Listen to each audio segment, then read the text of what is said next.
I just scream every now and then, so you know. Okay, so let's start with this. I start with this particular handout, almost all my classes, except the ones that need or study this particular topic. Now, this is a prerequisite for our class. However, can anyone tell us what is this? How do we call it? A plus B, a quantity plus another quantity. It's called a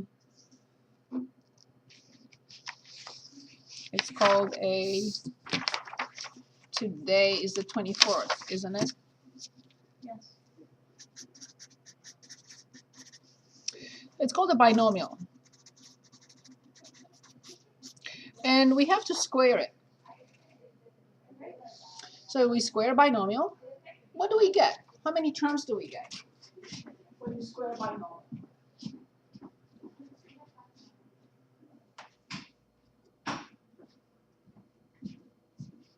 Okay, we forgot. It's okay. So is it true that a plus b squared is the same with a plus b times a plus b? Yeah. Well, in this situation, we will FOIL, correct? So a distributed to a will be good. A distributed to b will be, then b to a is still ab, and b to b will be b squared. So because these two terms are like terms, I will write plus 2ab plus b squared. So every time I square a binomial, what do I get? And we cannot forget this moving forward. Very good. So then we have the answer for a plus b everything squared as a squared plus 2ab plus b squared. What I would like you to remember here is that a and b are just a generic, they're generic terms, a and b. But this is not the situation in real life, right? I'm going to call the first term. I'm going to call the second term the second term. So can anyone see a pattern here? Because the first term could be, and it will be in a moment, 3x cubed. The second term could be 2y squared. So what would be the pattern? What will I have to do with those terms? First term squared plus 2 times the first term times the second term plus the second term squared. This is what I have to remember, like a poem if you want. A plus b squared is a squared plus b. But better, first term plus second term squared is the first term squared, whatever that is, plus 2 times the first times the second plus the second term squared. So moving forward, I would like us not to have to go back to square one and discuss this unless we need to. So will I deduct points if you, on the side or on scratch paper, you FOIL? No. But you will have difficulties when we need to factor this, if we need to or when we need to factor it. So going from this direction, from the right to the left, is factoring. From left to right is expanding. So once I understand the pattern, it will be easier to go back. Okay? So then what would be the difference? Oh, let's look at an example. So 2x cubed plus 3y squared, everything squared. What will you say? You will say the first term, and I have to square it. Can anyone square the first term without foiling anything? Can anyone square the first term and give us the answer here? 2x. I have to square everything. I square a product of two factors. I have to square the first factor, and I have to square the second factor. 4x to the, copy the base, multiply the exponents. 6. Yes. So let me show you the property. So it's a raised to the nth power, everything raised to the mth. I copy the base and multiply the exponents. Is that okay, everyone? Plus 2 times 2 times 3. Very good. X cubed y squared. Plus, that's what we did, right? 2 times the first term, which was 2x cubed, times the second term, which was 3y squared. 2 times 2x cubed times 3y squared. 2 times 2 is 4, times 3 is 12. X cubed y squared. Plus the second term, yes? 9y to the 4. That's it. It is a very useful, I wouldn't say memorization, it's just understanding the pattern. Very useful to understand this pattern and being able to just write it out.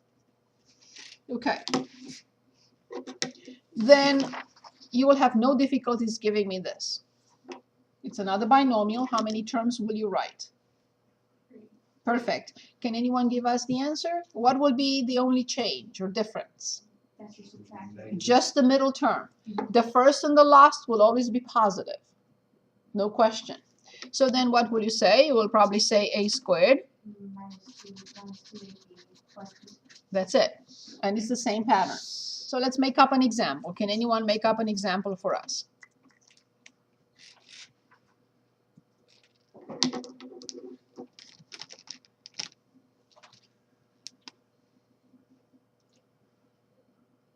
Okay, so I'm going to say x squared and minus 4y to the third.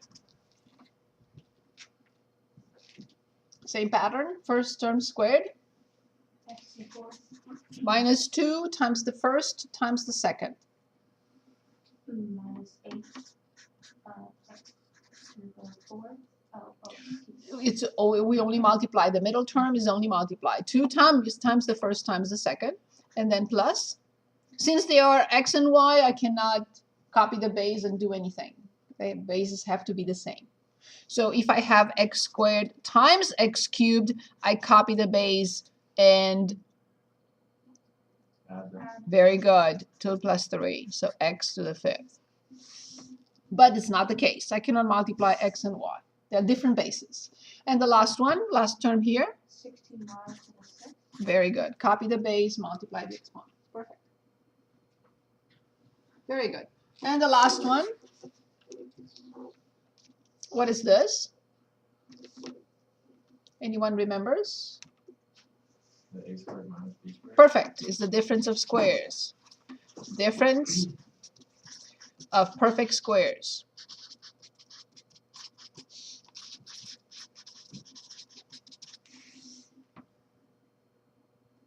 Difference of perfect squares. Good. So let's,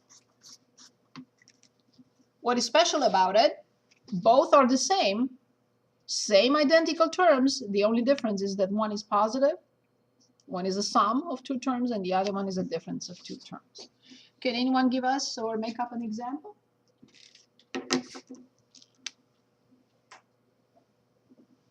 Well, let's say 4y minus 3. What will the other be? 4y plus 6. Of course. So then the answer would be, without foiling,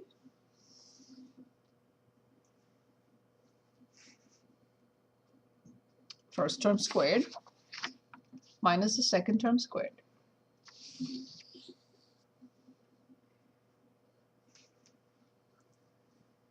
Y squared Careful. is y of 16y Good. minus 1. Minus 9. Okay, so what I would like you to do later on tonight, if possible, just make up 2 examples from each and just make sure that you commit this to memory, and so we can move on. Every now and then I have a student who says, where does that 2 come from?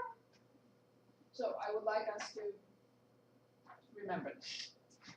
Okay? Any questions? Do you need me to show anything else, or we can move on? Can we? Okay, so let's look at this. So there is a lot of algebra here. So exponential rules, some factoring, solving equations and inequalities. Actually, it's just one inequality. And graphing. Determining the equation of a line, and this is extremely important. Basically, this, I would say, is about 80% of the course that we are trying to start. I'm going to talk about it. But before that, let's look at the first page and say, I don't think I remember, or you don't have to say anything. You can just say, I would like to see such and such problem. So anything that you would like to start with. So let's look at number 1. Is there anything that you would like to go back to in number 1? Yes, please. Can we do B? Just for you. I'm kidding. Okay, let's look at B. Okay, I'm on page 2. One time I had a lot of stuff in my hands and I dropped pages and it took me a while to put them back in order. So ever since it's been almost 8 years, but okay, whenever I make sure that I number them. So 2x squared raised to -3 multiplied by -3x raised to the 4th power. Okay, so I copy the base and multiply the exponents. What is the exponent of 2? 1. Good. So 2 to -3. I copy the base, multiply the exponent. So it's x raised to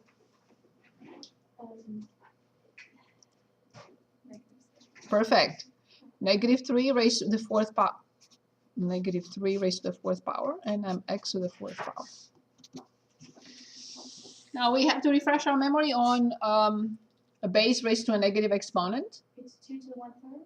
So you could, so it's not 2 to the -1. You said 2 to -1/3? No, 2 to the 1/3. No. So a to -n equals 1 over a to the nth power. So 2 to -3 will be 1/2, 1 over 2 to the 3rd, which will be 1 over 8. Yes, in this particular case, yes, you could write it like this because it means the same thing. So if that's what you're referring to. So this is 1 over 8. This one has x to -6, but I should not jump ahead. I should just combine those because I have a property. There is a property. When we multiply two exponential notations with the same base, I will copy the base. And what happens to the exponents? Only because the bases are the same. When you multiply, don't you add them? Correct. Very good. -2. Good. And -3, 4 times multiplied, will be 9 times 9, which is 81. Right. So this will be 81 over 8x squared.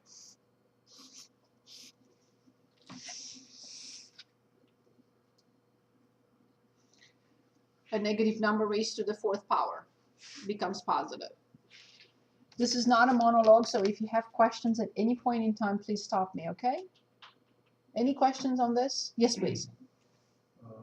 So how did you get to the last step? X to -2. X to -2 is 1 over x squared. Okay. So this comes to the denominator. This is already in the denominator, and this is in the numerator.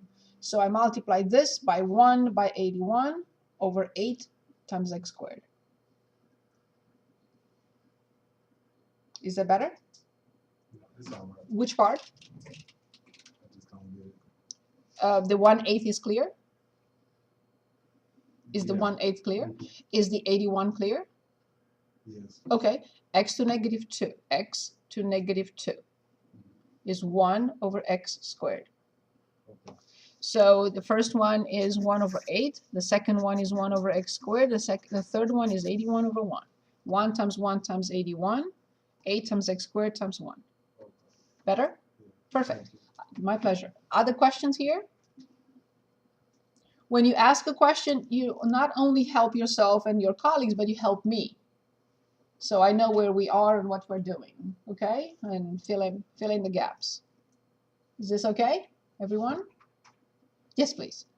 So when you have like 2x squared, you always want to separate the 2 and then the x squared. Separate to the -3 always. When I, so you're talking about this? Correct, at the beginning. This is a product. Correct. Like similar to what we had here.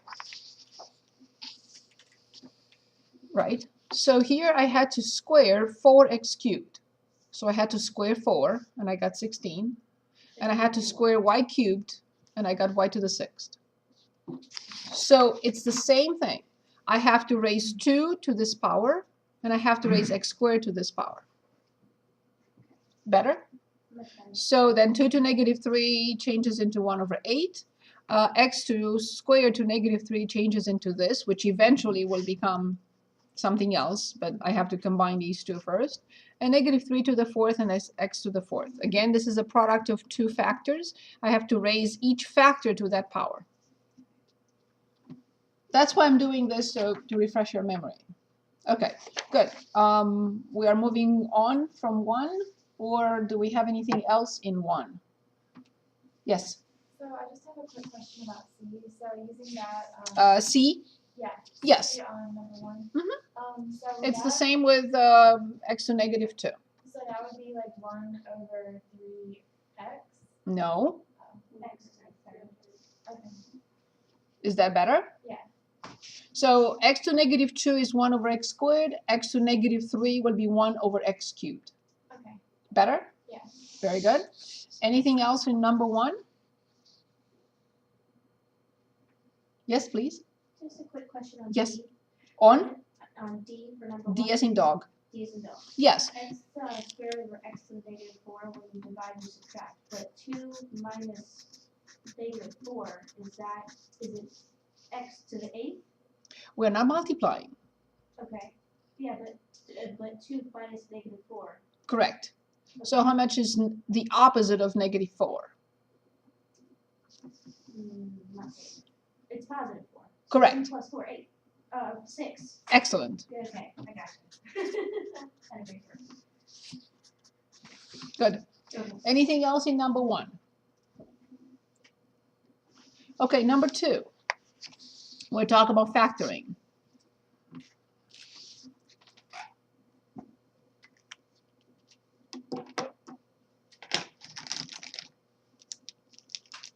Anything?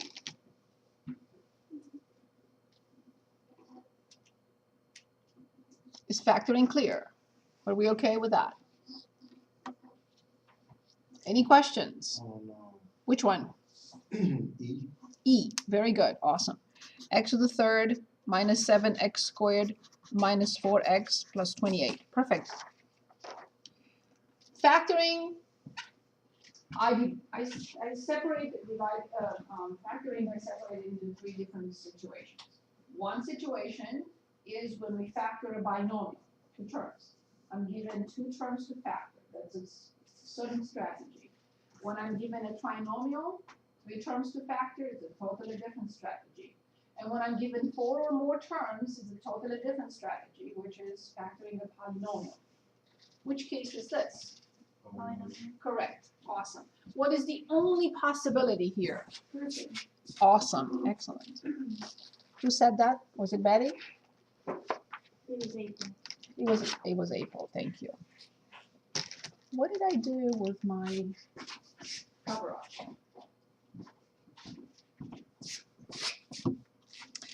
Okay, factoring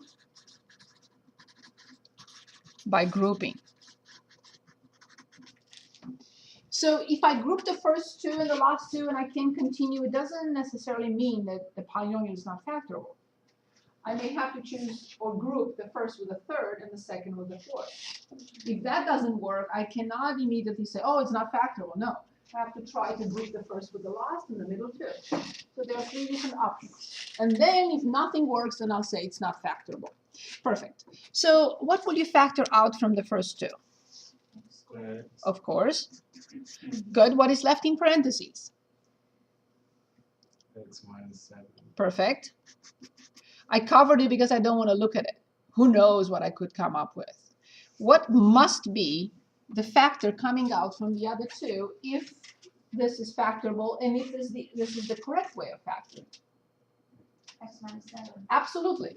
If I don't get an x minus 7 in there, then I have to make other, go on a different path. So now, only now I look. I need a sign and factor. The sign is negative, and the factor is? 4. Indeed. Let's check. Negative 4 times x, yes. Negative 4 times negative 7, yes. Now this becomes the common factor. This is what I have to factor next. What is left in parentheses? X squared minus 4. However, this is good, but it's not good enough, because x squared minus 4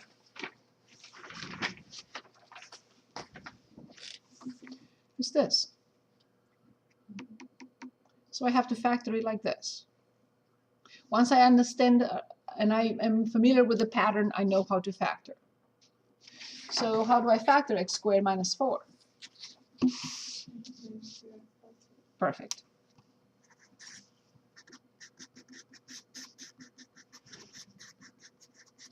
Perfect, excellent. Anything else? Anything else from number 2?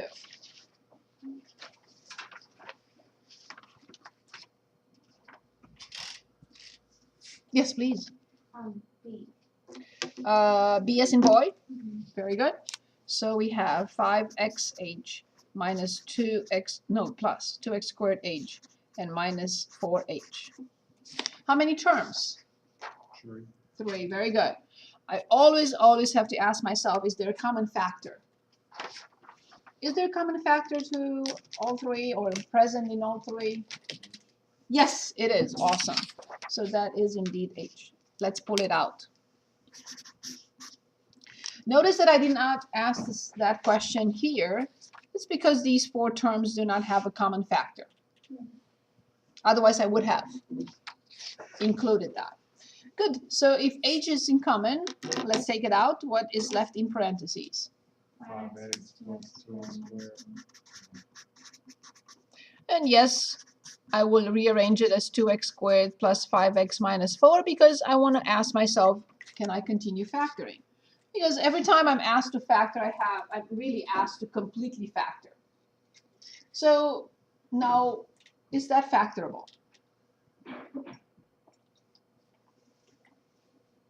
Yes. The answer is no. Here's why. If you try to find a way of factoring, you will have to look at or find 2 numbers whose product is negative 8 and whose sum is positive 5. You will not be able to find 2 numbers whose product is negative 8 and whose sum is positive 5. They don't exist. So how could I get an 8? Only 2 times 4 and 1 times 8. But one of them has to be negative because the product is negative.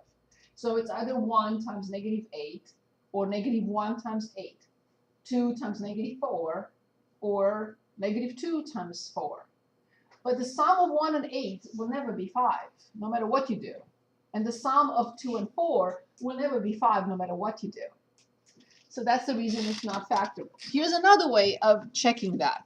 You could just, because I want to review this with you anyway, you could set the equations, create an equation, set this expression, polynomial, quadratic, set equal to 0, and use the quadratic formula.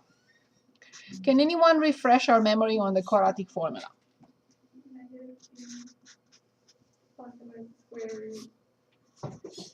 B squared minus 4ac all over 2a. Excellent. So if, when I plug in A, B, and C, this being A, this being B, and this being C, if I plug them in, I calculate, I'll show you in a moment with a graphing calculator. If I get an integer, I should say 2 integers, then this is factorable, or maybe a fraction, a rational number. This is factorable, otherwise it's not. If I get answers like 1.33 and negative 5.99, obviously it's not factorable. So let me write it. Negative 5 plus or minus b squared, which is 25, minus 4ac, but c is negative. I'm going to change this into positive. 4 times a is 8. 8 times 4 is 32 divided by 4. Eight. Say it again. 8. So 25 plus 32 is 57. The square root of 57 is not an integer. So therefore, obviously, this is not factorable. So this is the final form. We can no longer factor anything. So the simplified form and factored is h times 2x squared plus 5x minus 8. That's it. That's all we can do. Is this clear? Okay. Anything else in part 2? Anything else?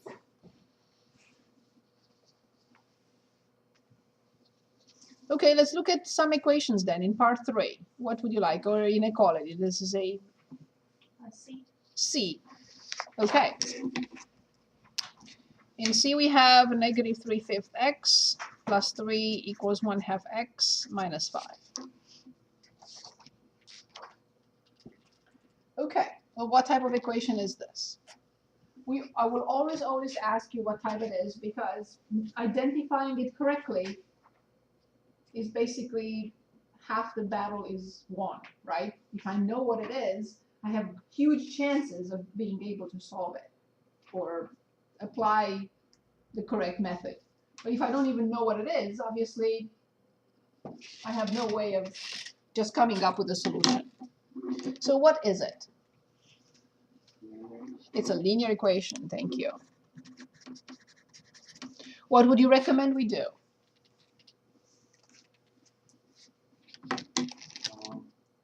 Well, you have to get all of the terms with x on one side. True.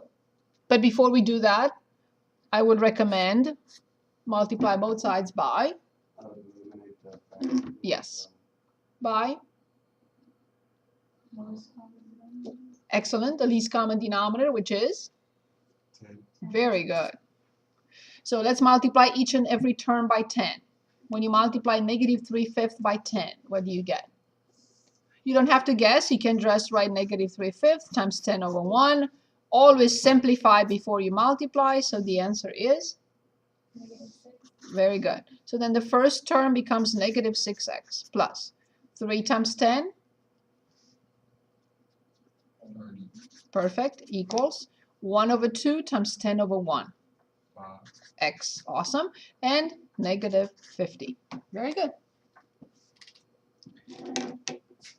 So now obviously I will move 5x next to the other x, and I will move 30 to the other side. I recommend this method because all we do when we move a term from one side to the other, we change its sign. Now if you want to write minus 30 to both sides and minus 5x to both sides, that's fine too. But I think that this is the shortcut, and it's easier, I think. I'm on page 4.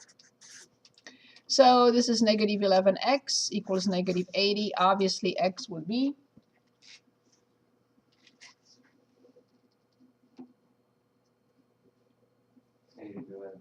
very good. Anything else from part 3? E, very good. Any questions on the previous problem? Any questions for me? Any questions? Is this okay? Perfect. So then 2x over x minus 3 minus 6 over x equals 18 over x squared minus 3x. Okay. What type of equation is this?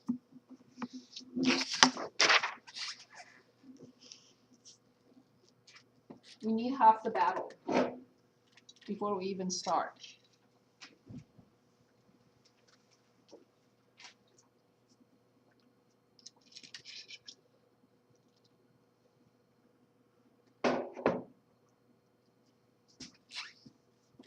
What do you think?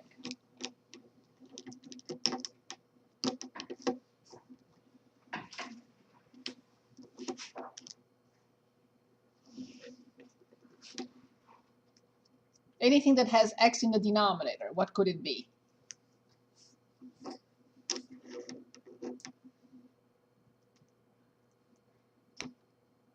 It has a ratio. So what could it be?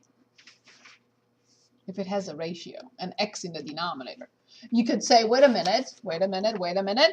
This would have had a ratio in it. And you said it was linear. Right, because it didn't have x in the denominator. That's why it was linear. But this one has ratios and it has x in the denominator. How do we call it?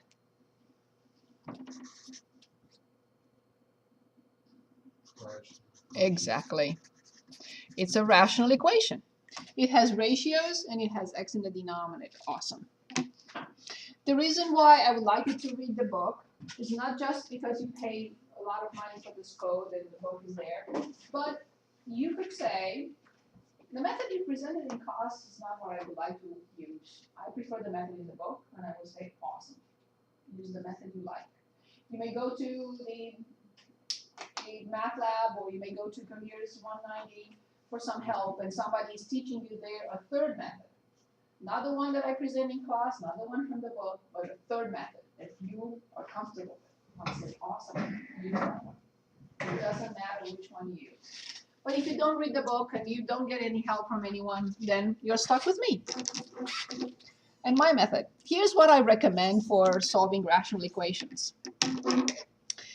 2x over x minus 3 minus 6 over x. I move this term to the left. And let's factor the denominator because we need to factor everything. So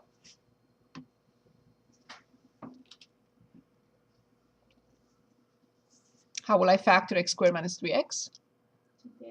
That's it. There is nothing else. And then equals, and what is left on the right-hand side? 0. Exactly. If I move the only term, or what, after I move the only term to the other side, there is nothing else left. And it can still have to be an equation, right? That has to be an equation. A left-hand side equals symbol and 0. Do not simplify to the sides, because then you're losing track of which one is the left-hand side and which one is the right-hand side. So see, this is the equation is on one row. I don't simplify to the sides, anything. Good. So then we have to state restrictions on x. On the variable, in this case, x. What does that mean and why? What does it mean restrictions on x? It can't be a certain number. Excellent. Why? And would it cannot be 0. Why x cannot be 0? Anything over 0. Right, because this fraction and this fraction will go away. They will not exist. Okay, anything else? Negative, right? Negative 0? No, it can't be it can be a negative. It can be any number except 0. I can divide by negative 3, I can divide by 5, I can divide by negative 15, but I cannot divide by 0. So any number divided by 0 is undefined. However, 0 divided by 0, which is part of this course, is not called undefined. It's the first indeterminate case.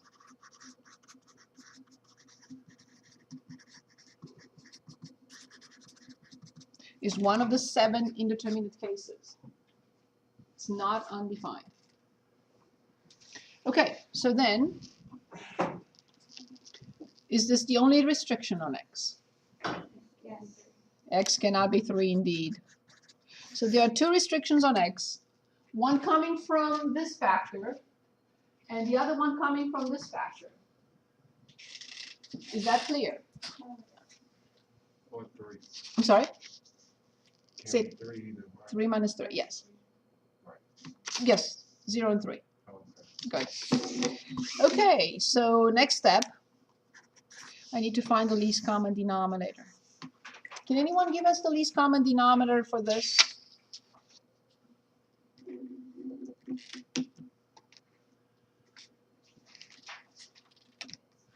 X minus 3.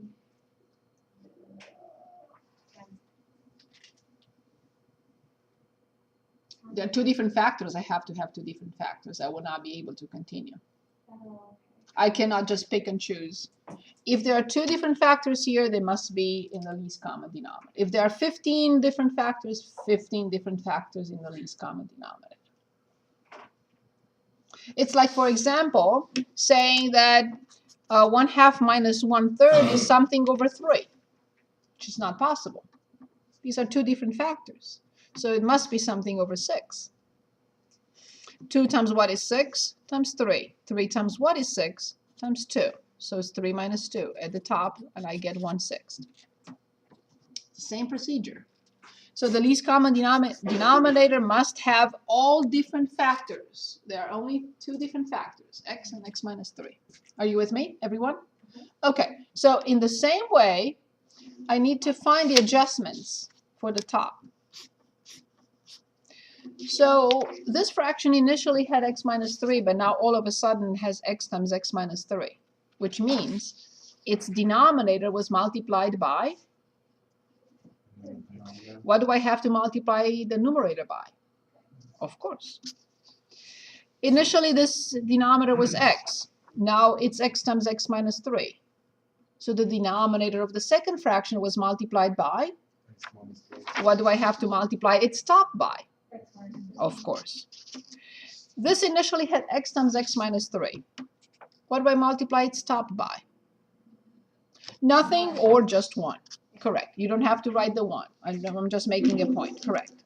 So what do I get at the top? Now I need to put the top. So what do I get? From the first fraction, what is the numerator? Excellent. Minus 6 needs to be distributed to these two terms. What do I write? 6 plus 9 One more time. minus 6x Correct. plus 9. Negative 6 times x, negative 6 times negative 3. Plus 18. Awesome. And then minus 18 times 1. Next step, we have to combine like terms. So then I have 2x squared minus 6x over x times x minus 3. We never multiply the factors in the denominator. And now I would like to write this. But would you allow me to? Can I write 5 as 5 over 1? No. Can I write 5 as 5 over 1? Oh, yes. Can I write 10 as 10 over 1? Can I write negative 15 as negative 15 over 1? Can I write 0 as 0 over 1? Any number over 1 is the same thing. Anything over 1 is the same thing, right? Can I write x as x over 1? Sure. Can I write 5 as 5 over 1? Sure. Can I write 0 as 0 over 1? Of course. Anything over 1 is the same. It's itself. Agreed? Why I'm doing this is to identify that this is a proportion. And only in a proportion there is something I can do that I cannot do in anything else. What is it? Anyone remembers what we can do in a proportion and in no other equation?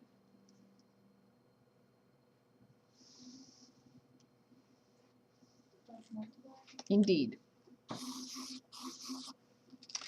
So a proportion, first of all, this is very important to understand. A fraction, one fraction equals symbol, and one fraction on the other side. This is a proportion. So if it's a proportion, then we are allowed to cross multiply and write AD equals BC. Only the proportion that is allowed. So therefore, this times 1 is equals.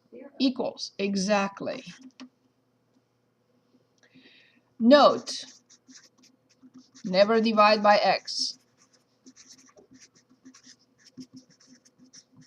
Ever. How many solutions will this equation have? What is its degree? If I divide both sides by x, how many solutions will I find? 1. Right. So I can never divide by x. Yes, please. I understand the cross multiplication, but where did we get the 0 over 1?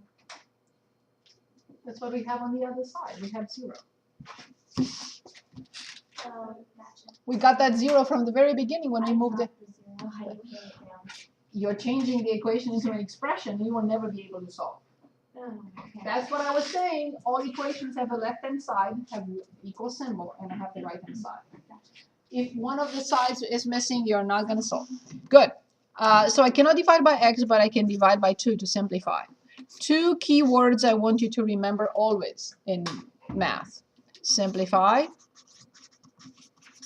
and factor. Okay, so I'm simplifying both sides by 2. And I get x squared minus 6x equals 0. I know it's 8:15. I saw that. Oops, this is 3. I'm rushing now. X minus 3 equals 0. How many options are there? X equals and x equals. 0 and 3. Right, same as that. But this is what we wrote. Right. So what do I conclude? No real No solutions. Real or not real, nothing. They don't exist. The equation is a contradiction.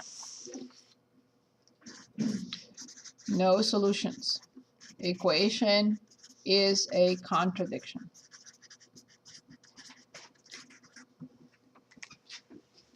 Opposed to